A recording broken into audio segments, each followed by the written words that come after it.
Le live du Forum des projets urbains, toujours en direct au FPU, au Palais de Congrès de Paris. Je reçois cette fois-ci Jack Artaud. Jack, Bonjour. bonjour. Vous êtes directeur général de l'EPA Saint-Étienne. Vous travaillez depuis, je crois, quelques années avec la maquette numérique, avec des outils numériques de visualisation. Comment est venue cette réflexion d'utiliser un tel outil en fait? Alors avant d'être aménageur, j'étais architecte. Et donc un architecte, on apprend à l'école d'architecture à travailler avec la maquette en bois, on coupe des bouts de carton, et puis alors bois, carton, Tout à et fait. puis on monte comme ça un certain nombre d'objets pour créer du volume. Mhm. Et en tant qu'aménageur, ben, on est tenté d'essayer de faire pareil, de se dire mais comment modéliser un ensemble bâti. Je m'y suis intéressé à partir de 2010, quand j'ai pris mes fonctions de directeur général de l'établissement de aménagement en Guyane, un grand territoire, vaste territoire, en disant bah, Vaste territoire. comment à un moment donné on peut arriver à modéliser tous nos projets, parce qu'on travaille sur l'ensemble de ce territoire. Et quand on prend les outils classiques, par exemple on va prendre SketchUp, on sait très bien modéliser Mhm. un petit bout de ville de 1 km par 1 km, mais quand on commence à parler de plusieurs kilomètres carrés, voire de plusieurs dizaines ou de centaines de kilomètres carrés, ces outils-là ne marchent pas.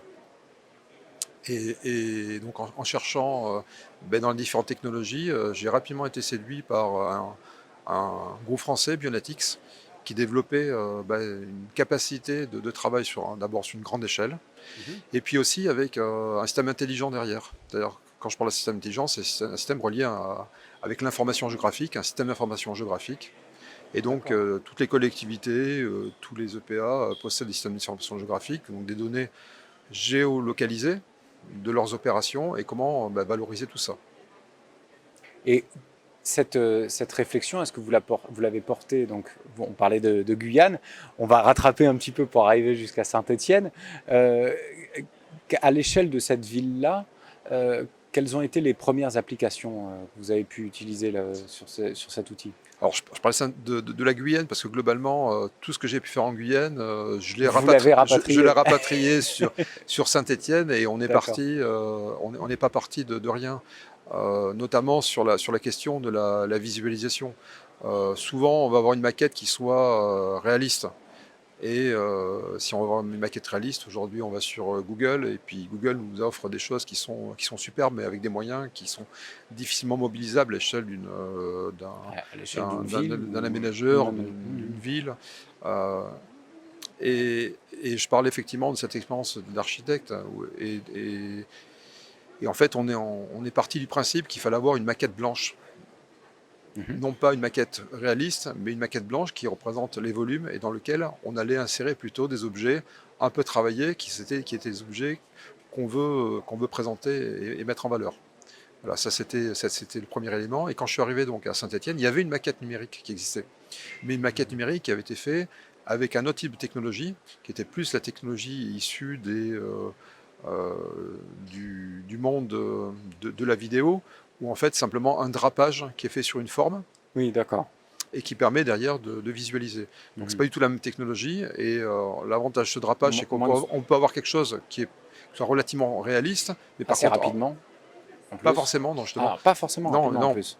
non, mais par contre en termes de mise à jour, qui demande un gros travail de mise à jour, Oui, ça veut dire que c'est fait forcément par des boîtes spécialisées et sur lesquelles on n'a pas la main. Alors là, l'avantage de la maquette numérique fait à partir d'un SIG, c'est qu'on a complètement la main sur la mise à jour qui se fait en temps réel, parce que derrière, on va pouvoir, on a un nouvel objet qui arrive, donc en fait, on est en c'est ça. relation avec un La ville est toujours pronomoteur vivante. qui nous sort un permis de construire, donc on peut l'insérer dedans, regarder ce que ça se passe. On peut Mhm. avoir plusieurs variantes qu'on peut présenter, et donc on est complètement indépendant sur la mise en œuvre Sur vos propres et sur outils. l'utilisation de cette Mhm. maquette. Alors que le système du drapage, il faut faire appel à un cabinet spécialisé Qui à chaque. qui à chaque modification va devoir revoir la forme du drapage, refaire un drapage par-dessus. C'est très long, c'est très coûteux Mhm. et ça ne correspond pas aux usages. D'accord. Et les usages dans la ville, comment vous les utilisez? Quel est le rôle finalement de l'aménageur face, par exemple, à des promoteurs qui veulent construire? Est-ce que vous leur imposez dans un cahier des charges cette maquette numérique ou est-ce que c'est vous qui faites un travail ensuite pour l'intégrer au sein de cette maquette? Euh, Comment ça se passe? Non, on leur impose rien, c'est nous qui récupérons l'ensemble des projets au stade esquisse. D'accord. Donc, si on prend les niveaux BIM, c'est au niveau BIM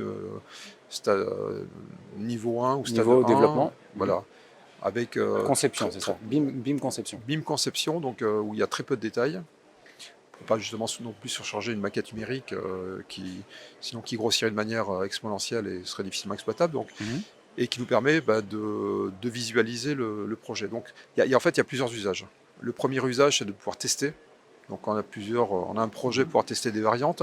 Quand nous, on fait des recherches de site aussi sur un produit, avant même d'avoir un promoteur, ça nous permet aussi de tester. Et puis, ça nous permet en stade de commercialisation aussi de présenter la ville, de présenter les quartiers sur lesquels on intervient et à l'intérieur des quartiers, les projets qui sont réalisés. Donc, ça a on va dire, cette double vertu. Première vertu avec les aménageurs, nos équipes de conception, nos chefs de projet qui s'en servent comme un outil d'aide à la conception. Mhm. Et puis on s'en sert aussi comme un outil de promotion du territoire. Voilà, il y a vraiment les deux aspects Qui sont cruciaux pour vous. qui sont complémentaires. Ouais. D'accord. Jacques Artaud, je vous remercie énormément pour votre témoignage. On continue avec ce live du Forum des projets urbains.